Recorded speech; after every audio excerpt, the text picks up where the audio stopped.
Vous dites que les forces de l'ordre ne sont pas là contre les agriculteurs, c'est-à-dire? Tout simplement, vous savez, notre République, elle est bien faite quelque part. Hein. On a des forces de l'ordre civiles, en l'occurrence. Je peux vous arrêter tout de suite, là. Oui. Notre République, elle est bien faite, vous êtes sûr? Oui, notre République, elle est bien faite dans la Constitution, administrativement, c'est ce que je veux dire. Si on n'avait pas de policiers, si on n'avait pas de militaires, ça serait quelque part la chienlit dans ce pays. Donc, Bruno, je vous aime beaucoup. Hein. Oui. Vous savez pourquoi ça m'interpelle? Oui. Parce que je me dis que quand il y a des manifestations avec les antifas, qu'est-ce qu'on fait d'eux? Mais on fait pareil, vous savez. Non. Si, Il Christine, y en a 20 qui sont en garde à vue, là. Les antifas, on les a jamais en garde à vue. Ne faites pas la différence. Non, moi, c'est une question que je pose. Non, c'est malsain, vous trouvez? Oui, vous ça trouvez que c'est malsain? Mais non, c'est des manifestations qui sont totalement différentes. À quoi servent les forces de l'ordre? Non, soit assurer l'ordre public, oui. Ça c'est une mission, ou rétablir l'ordre public lorsqu'il y a des Est-ce que vous avez vu un agriculteur qui est en garde à vue, qui a cassé quelque chose dans Paris? C'est la question que je me pose. Pardon, Bruno Pomar, ne dites pas que c'est malsain ce que je dis, c'est pas juste. Ce que vous dites n'est pas juste. Et je vous aime beaucoup, c'est pour ça que je me permets d'ailleurs. Hein. Vous voyez ce que je veux dire?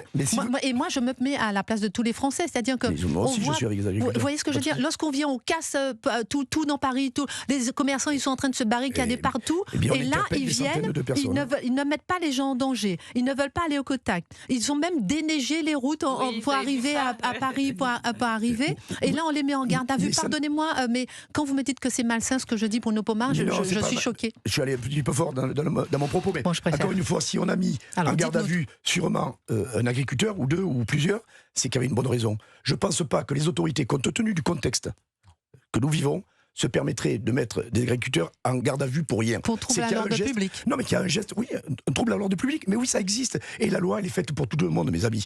Excusez-moi de le dire, je soutiens les agriculteurs, je suis maire du rural, j'en connais des centaines d'agriculteurs, j'ai plein de copains dans l'Aude. Je sais, voilà. Bruno Pomar. Ce que je veux dire par là, c'est que, encore une fois, l'autorité, elle est présente, elle est là pour assurer le maintien de l'ordre, le rétablissement de l'ordre lorsqu'il y a des choses qui dérapent. Bruno Pomar. Et c'est ça la République. J'ai envie de vous entendre et c'est pour ça que je vous ai fait venir. Mais moi, des manifestations interdites, il y en a 3 milliards tout le temps dans Paris. Elles sont toutes bravées. Hein. Je ferme la parenthèse. Et quand c'est celle-ci, là, tout de suite... Oui, la police. Ou pas. Si... Je suis désolée, parfois non. Moi, j'ai vu des manifestations dans Paris où il y a interdiction de se rassembler. La police n'est pas forcément là. Les gens manifestent. Les gens pensent ça. Vous voyez ce que je veux dire? Je sais. Je ne veux pas du tout mettre en. C'est difficile de mettre en face à face les deux sujets. Mais on veut comprendre. Et on veut comprendre. Éric Tegner. Et on a les explications parce que moi, j'ai un exemple concret à vous donner.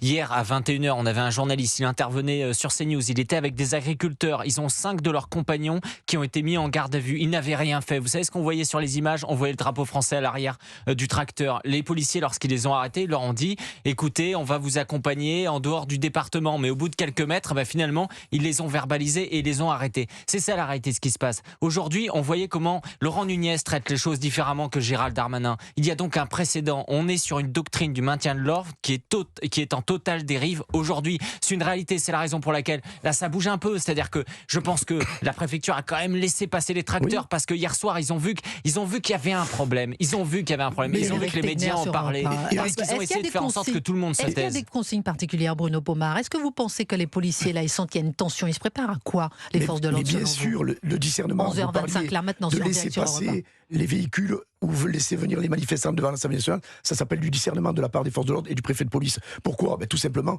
pour éviter qu'il y ait des montées de tension. Oui, mais ils les ont mis en colère. Ils les ont mis en colère en envoyant les centaures. C'était une erreur hier d'avoir envoyé les centaures. Les centaures, il y a quand même des mitrailleuses à l'intérieur. C'est sur les théâtres de conflit, les centaures. On n'est pas obligé de le faire. Les mitraillettes à l'intérieur. Non, mais attendez. Mais il y a quoi à l'intérieur des centaures? Ils sont équipés. Ils ne sont pas là pour utiliser les mitraillettes. Non, bien sûr, mais vous imaginez le symbole qu'on envoie? Oui, mais vous savez à quoi ils servent, les centaures? Moi, je vous parle technique, je vous parle pas le symbole ou pas. Ça sert à dégager la route si c'est nécessaire. Si vous avez 10 tracteurs qui gênent et qu'il faut dégager, parce que je vous rappelle quand même qu'il y a plein de Français qui travaillent quand même. Moi, je veux bien que tout le monde soit d'accord avec nos agriculteurs. Moi, le premier, je m'en fous d'ailleurs que ça soit bloqué ou pas. Je suis d'accord avec. Vous savez quoi? Les Français, ils ont envie, et je pense qu'ils sont même prêts, pardonnez-moi, peut-être à rester chez eux aujourd'hui pour laisser les agriculteurs manifester comme ils sont restés hier pour la neige. Je marque une pause. Mais Bruno Pomar, je reviens spécialement sur une question. Si les agriculteurs, ou bien d'autres Français arrivent là et entrent dans l'Assemblée nationale, enjambent la grille, mais non. Qu'est-ce qui va se passer? Mais non. Bruno Pomar, on s'est un petit peu pris la tête tout à l'heure, vous et moi. Parce que... Gentiment. Oui, gentiment, j'adore mon Bruno. Mais Bruno, voilà, moi la question que je vais vous poser, c'est qu'est-ce qui va se passer si jamais, par exemple, comme disait la présidente de l'Assemblée nationale, elle autorise à ce qu'il y ait des manifestations devant l'Assemblée nationale. Imaginons un seul instant qu'il y ait quelqu'un, peut-être même pas manifestant, mais quelqu'un qui vienne et qui passe par-dessus les grilles de l'Assemblée nationale. Écoutez, là, on est dans une situation de maintien de l'ordre. C'est-à-dire que les policiers sont là pour assurer la sécurité des manifestations, comme on le fait traditionnellement dans toutes les manifs, violentes ou pas violentes d'ailleurs, mais on est là présent et c'est normal, l'État est représenté par les forces de l'ordre, CRS, gendarmes mobiles et tout ce qu'on peut imaginer. Les forces associées, que sont les Braves, que sont les BAC même, bref, toutes les unités possibles. Ensuite, il y a un deuxième sas, je dirais, c'est le rétablissement de l'ordre. À partir du moment où il y a une forme d'insurrection, c'est un peu dur comme mot ce que je dis, mais à partir du moment où il y a risque de violence, voire violence avérée, et évidemment intrusion dans un site institutionnel comme l'Assemblée nationale, là effectivement on passe dans le registre du rétablissement de l'ordre. Ce n'est pas rien. L'Assemblée nationale, voilà, ce n'est pas rien. C'est un symbole, voilà. C'est un symbole très fort, institutionnel, et symbole du pouvoir. Absolument. Voilà. Et là, effectivement, les gens qui tenteront de rentrer seront expulsés immédiatement, voire peut-être certains mis en garde à vue, parce que, encore une fois, il n'y a aucune autorisation. Il faut qu'il y ait une règle qui s'établisse entre les forces de l'ordre, la préfecture de police en l'occurrence, et les organisations syndicales pour que la manifestation se fasse. C'est un droit constitutionnel, donc il n'y a pas de souci là-dessus, mais à un moment donné, on ne peut pas passer une certaine limite. Regardez ce matin, il y a eu des... Pendant que vous parlez, je peux demander peut-être à William, est-ce qu'on a peut-être les propos de Maud Bréjon, parce que ça quand même, on va peut-être les repasser parce que ça a quand même jeté de l'huile sur le feu. Je vous écoute. Ce matin, il y a des agriculteurs qui ont forcé des barrages de gendarmerie. On les a laissés passer, ça s'appelle du discernement. Il y a eu une appréciation faite de la situation par les forces de l'ordre, on a dit hop, on laisse passer, voilà. Donc, mais on sent effectivement ce discernement des policiers, cette gêne même, si je peux me permettre, des policiers par rapport à cette situation des forces de l'ordre. Lorsque les agriculteurs ont mis un genou à terre face à des gendarmes mobiles, on est tous les mêmes, nous sommes des hommes et des femmes, je veux dire, pour une société unie. Chacun fait un métier différent. Moi je peux témoigner, je connais des gendarmes qui sont fils d'agriculteurs et qui aujourd'hui sont tout à fait sensibles à la cause des agriculteurs. Dans mon environnement vous êtes maire de Belleflou, vous êtes ex-policier instructeur du RAID. Avez-vous déjà entendu des manifestants chanter la Marseillaise? Oui, enfin moi, lorsque j'étais CRS au tout début de ma carrière, mais ça fait bien longtemps. En 1812, personne n'était né, ok, d'accord. Non, mais pour dire que quand même, c'est exceptionnel. Non, mais bien sûr. Qu'est-ce que ça veut dire, Bruno Pomar, pour quelqu'un comme vous? Vous êtes à la fois maire, c'est important de le rappeler, vous êtes ancien instructeur du RAID. Qu'est-ce que ça veut dire lorsque les forces de l'ordre sont devant des manifestants qui chantent la Marseillaise? C'est la République qui parle, c'est des humains qui sont là tous ensemble pour évidemment que notre société aille mieux. Et c'est vrai que lorsqu'on parle des agriculteurs, évidemment, c'est un élément essentiel à notre vie du quotidien. Donc c'est pour ça que la situation est très compliquée. Mais là encore, si on met toujours en avant nos forces de l'ordre en pensant qu'on est les méchants, en gros, c'est faux, c'est se tromper parce que les forces de l'ordre sont entre l'autorité politique, c'est terrible, et puis la rue. Et nous, on est au milieu, on est les amortisseurs des mots MAUX de la société. Ce qui se passe, et ça c'est compliqué, croyez-moi. Peut-on, Bruno Pomar, ancien instructeur du RAID, maire de Belleflou, peut-on imaginer un seul instant des policiers, des forces de l'ordre poser leur casque et se mettre du côté des agriculteurs? Ah, c'est une colle que vous me posez là. Écoutez, non, il y a un engagement, je pense, des forces de l'ordre, que ce soit les gendarmes comme des policiers, à la limite qu'ils soient passifs. Je peux bien l'entendre, je ne pense pas que les forces de l'ordre soient là pour poser casque et matraque, comme on dit, pour ne pas aller au contact des manifestants. Parce que, encore une fois, si c'est des manifestants qui manifestent honorablement, sans violence, il n'y a aucun souci. Sachez quand même qu'on l'a vu dans le Gers, il y a eu des manifestations quand même violentes, quoi qu'on dise. Parce que ce qui n'a pas été dit dans les médias. Dites-nous. Moi, je le savais, parce que j'ai pas eu l'occasion dans les médias à ce moment-là. Ancien instructeur du RAID.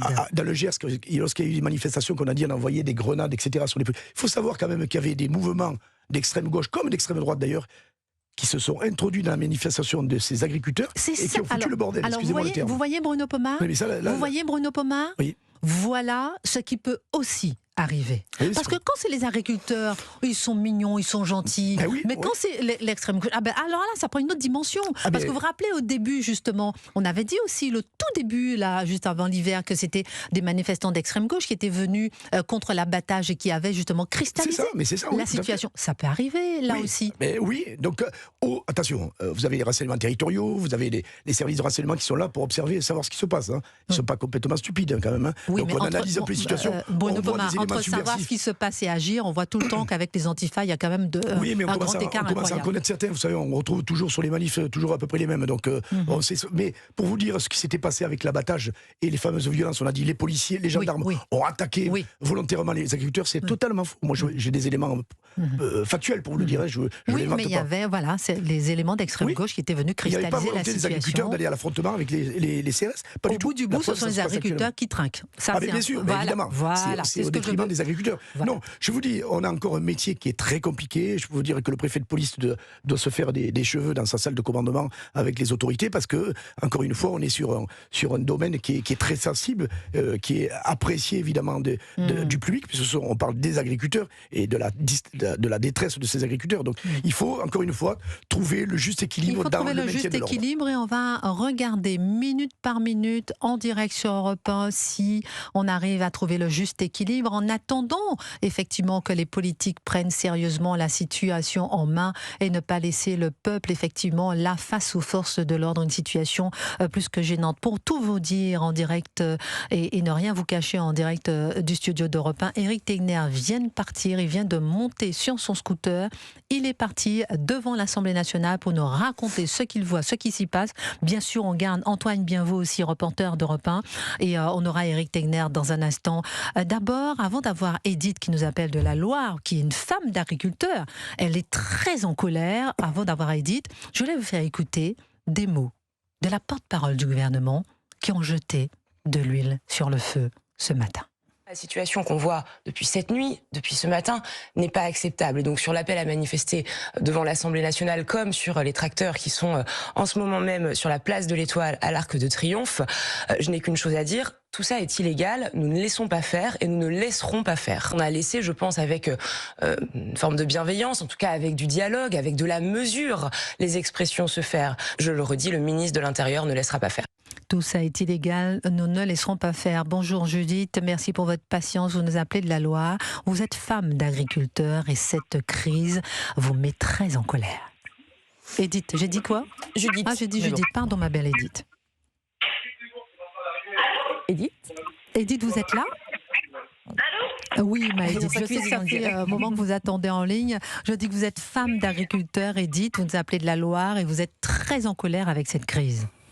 Ah bah écoutez, oui, d'ailleurs je voulais déjà vous féliciter parce que vous êtes d'une douceur et tout dans vos interviews. Non, merci, c'est moi, ma jolie Edith, c'est gentil. Mais je suis un peu en colère, Edith, ce matin. Je ne sais pas si ça s'entend. Je m'en veux même de me mettre en colère, mais je sais pas si... Non, ça s'entend pas. Non, ça s'entend pas, me dit Bruno. Non, mais j'ai mal au ventre, Edith, vous savez. Ouais. Vous savez, voilà. moi quand j'ai peut-être douceur, mais au fond, j'ai le ventre retourné parce que je me dis que ce qu'on voit là aujourd'hui, Edith, dites-moi si vous êtes d'accord avec moi, c'est tout le symbole de la France en déclin. C'est tout le symbole de la France en décadence. C'est tout le symbole de la France qui crie. C'est tout le symbole de la déconnexion entre le peuple et les élites. C'est tout le symbole de la France qui a faim. C'est tout le symbole de cette France qu'on ne veut pas entendre. Moi, je vois tous les livres qui sortent aujourd'hui. Ce sont des livres comme celui d'Alexandre Devecchio qui va sortir bientôt, comme celui de Bardella, comme celui de tant d'autres, comme celui d'un journaliste de TF1. Ils sont en train de raconter ces Français oubliés dont personne ne parle. Et oui, on va parler de l'Ukraine, il le faut. Et oui, on va parler de la langue inclusive, il le faut. Et oui, on va parler de la neige, il le faut. Mais cette France qui meurt sous nos yeux, Edith, voilà, moi, ça me retourne les tripes. Christine, maintenant, aujourd'hui, je voudrais dire à tous les agriculteurs que bien sûr, je suis avec eux, on est avec eux. Maintenant, ce n'est pas la violence qui va régler tout ça. Et il faut vraiment qu'ils trouvent un dialogue. Voilà. Moi, je suis femme d'agriculteur. Non, ma doudou, ne pleurez pas, vous allez me faire pleurer. Non, ne pleurez pas. Non, mais... Oui. En plus, j'ai un peu grippé. Bon, on va mettre ça sur le dos de la grippe. Alors, vous êtes femme d'agriculteur. On vient d'apprendre qu'Éric Tegner est arrivé sur place. On va la voir dans un instant. Voilà. Dites-nous, Edith. Maintenant, aujourd'hui, oui, c'est sûr. Ce fameux Mercosur, il va aider certainement quelques viticulteurs, quelques fromagers, bien sûr, d'autres professions. Mais aujourd'hui, vraiment, la profession agricole qui est vraiment en danger. Et quand j'écoute encore parler tous ces jeunes qui voudraient partir dans l'agriculture, mais moi, très honnêtement, je leur dis non, n'y allez pas. C'est la galère du premier jour. J'entendais un jeune ce matin me dire à la télé, parce que je suis ça, bien sûr, forcément, mais à 20 ans ou 22 ans, je veux reprendre de l'exploitation familiale, je pars dans la céréale, Mais non, c'est la galère qui est pour eux. Moi, très honnêtement, même moi, mon mari est agriculteur, mes enfants ont repris l'exploitation familiale, ont agrandi.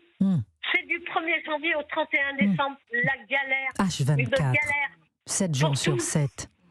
Voilà, 7 jours sur 7. Bon, après, très honnêtement, nous sommes dans une région où peut-être on privilégie,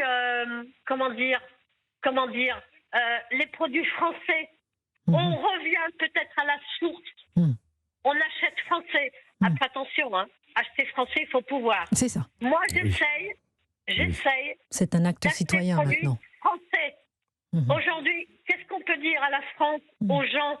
Acheter français. Peut-être que ça peut... Restez avec nous en ligne si vous voulez bien, si vous êtes patiente. Je sais que vous êtes très patiente, vous appelez de la Loire. Je rappelle que vous êtes femme d'agriculteur. Gabriel Cluzel, je vous donne la parole dans un instant. Juste avant, je voulais qu'on entende, qu'on aille sur le terrain. Éric Tegner vient d'arriver, dès qu'il est connecté, on l'a en ligne. Mais Jean-Baptiste Marty, vous êtes reporter d'Europe 1. Vous êtes place de l'Étoile à Paris, au pied de l'Arc de Triomphe, en haut des Champs-Élysées. Et vous êtes avec le coprésident de la coordination rurale de Charente-Maritime. Dites-nous tout. Oui, bonjour Christine. Ici, une trentaine de tracteurs sont regroupés. La circulation est actuellement partiellement coupée. Sur une partie de la place de l'Étoile, des tracteurs sont positionnés devant l'Arc de Triomphe. Les premiers sont arrivés ce matin très tôt, vers 6 heures. Ils sont encerclés actuellement par les camions de CRS, une vingtaine environ. Des policiers, pour le moment, il faut le souligner, boucliers à terre, bloquent plusieurs artères de la place. Ambiance très calme. Les agriculteurs sont pacifiques mais extrêmement déterminés. Christine, vous l'avez dit, je suis avec Hubert Elie, agriculteur et coprésident du syndicat de la coordination rurale en Charente-Maritime. Voici Eric. Oui, bonjour Eric. Allô, Eric? Oui. Non, oui, bonjour, c'est Hubert. Oui, bonjour, bonjour Hubert. Vous êtes coprésident de la coordination rurale de Charente-Maritime. Que voulez-vous dire ce matin aux Français qui vous écoutent? Tout simplement, ça fait 2 ans que nous revendiquons auprès de l'État nos demandes concernant des mesures spécifiques pour l'agriculture. Alors des mesures spécifiques, je n'entends pas d'aide ou d'argent public. Nous, ce qu'on souhaite aujourd'hui, c'est que l'État nous soutienne dans nos démarches, c'est-à-dire des baisses de charges sur les structures, des baisses environnementales. Aujourd'hui, si on accepte un Mercosur comme il est signé, et malheureusement il sera signé tel quel, l'agriculture va directement mourir et elle va mourir, les exploitations également, les agriculteurs bien évidemment de fait, mais l'alimentation des citoyens ça va être une catastrophe quand on autorise de l'alimentation animale bourrée d'hormones rentrer sur le marché français, alors que nous on n'a pas le droit d'utiliser ça, ou des matières actives phytopharmaceutiques qu'on n'a pas le droit d'utiliser depuis 20 ou 30 ans sur notre territoire et qui va rentrer sur nos marchés, ça va être une catastrophe pour nous et une concurrence complètement déloyale. et également la santé. Moi, je pense aussi à la santé de nos concitoyens. Vous pensez à la santé de nos concitoyens. Le Mercosur, tout le monde dit que de toute façon, il sera signé. Voilà. Est-ce que c'est pas un peu un vœu pieux, tout ce que vous dites, mon cher ami, coprésident de la coordination rurale de Charente-Maritime? En fait, on le sait depuis maintenant bien longtemps. L'État nous berne encore une fois. On sait que ce Mercosur est signé. Il nous poignarde encore une fois dans le dos, en fait. Et aujourd'hui, qu'est-ce que vous attendez donc, Hubert, de la coordination rurale de Charente-Maritime? Qu'est-ce que vous attendez là concrètement? Concrètement, nous on veut continuer à mettre cette pression sur ce gouvernement qu'il écoute nos revendications et ou qu'il les ouvre seulement. En fait, ce gouvernement n'écoute plus personne. Aujourd'hui, c'est pas que l'agriculture, c'est l'ensemble de nos concitoyens. Je suis un peu fatigué, j'ai pas dormi, ça fait 2 jours. Voilà, on a eu énormément de difficultés à rejoindre le Paris, ouais. On a voyagé pratiquement que de nuit pour éviter. Dans le froid. Oui, alors la première nuit, c'était une catastrophe. On a vécu une tempête de neige et verglas et c'était assez crispant et usant. Au volant, voilà, et tout ça pour éviter la compagnie des Bleus. Mais voilà, on a réussi à faire ça. On pensait vraiment pas aller là où on est aujourd'hui. On est content, mais c'est pas ce qu'on recherche aujourd'hui. C'est le gouvernement. On veut interpeller le gouvernement, mais qui nous écoute et qui nous réponde. Aujourd'hui, il n'écoute plus personne. Donc stop. On ne bougera pas tant qu'il n'osera pas répondu et acté quelque chose d'écrit. Hubert Hélie, vos hésitations, vos mots saccadés reflètent de votre vie à bout de souffle, reflètent justement ce quotidien des agriculteurs qui n'en peuvent plus, ces agriculteurs qui sont montés à Paris, qui ont bravé les intempéries, qui ont bravé le froid, qui ont bravé la faim, qui ont bravé la soif, qui ont bravé le confort pour pouvoir crier à Paris, crier au secours. Merci beaucoup, Hubert. Il faut rappeler aussi qu'un agriculteur se suicide tous les jours en France. Donc ça, c'est très important. Aujourd'hui, il reste moins de 400 000 exploitants agricoles en France. Donc qu'est-ce qu'on veut faire de notre agriculture française et de notre ruralité? Aujourd'hui, si l'État nous continue de nous snober ou de nous ignorer comme il le fait, c'est les paysages, c'est la ruralité, c'est toute la gastronomie et notre richesse qui est connue dans le monde entier. Donc, merci Hubert Hélie. Faites la pub pour nous. Non, on ne fait pas de la pub, non Hubert Hélie. Soutenez l'agriculture. Soutenez l'agriculture, juste simplement ça. Relayez ça et ça sera beaucoup. Merci Hubert Hélie, coprésident de la coordination rurale de Charente-Maritime. On crie avec vous.